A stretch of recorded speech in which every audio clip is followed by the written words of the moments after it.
मालकानगिरी जिला बीजेपी कार्यालय आयोजित एक स्वतंत्र कार्यक्रम में जिलार बहु वकिल और विभिन्न दलर कर्मी और नेता आनुष्ठानिक भाव बीजेपी जोग देते।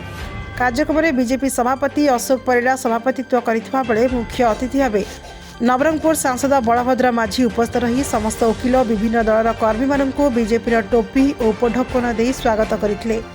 प्रधानमंत्री मोदीजी विकासमूलक कार्य विकसित भारत कार्य अनुप्राणित होई बीजेपी योगदान करिसेंती। एमानंक जोगो आगामी निर्वाचन में बहु प्रभाव पकाए बोली कहुଯାଇଛି। जिले में बीजेपी आगामी निर्वाचन में सफल हेब बोली आशा प्रकट करा जायछि। ए कार्यक्रम में अन्यमानंक मध्य विधायक नरसिंह माडकामी, राज्य बीजेपी उपसभापति रमेश साहू, सांसद प्रतिनिधि संजय सरकार, बालीमला एनएससी अध्यक्ष प्रदीप नायक, माथिली ब्लॉक अध्यक्ष महेश बाका, पूर्वतन जिला परिषद अध्यक्ष दशरथ पड़ियामी, ब्लॉक उपाध्यक्ष निरंजन हालदार, नवघन लोकेई, माणिक चक्रवर्ती, निहार राय प्रमुख उपस्थित थे।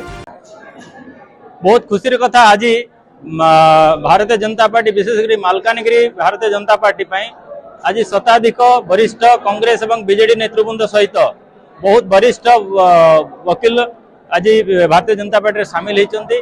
या द्वारा भारतीय जनता पार्टी मालकानगिरी बहुत सुदृढ़ हम एवं मोदीजी जो विकसित भारत साकार करने निश्चित भाव में मालकानगिरी अग्रणी भूमिका रही।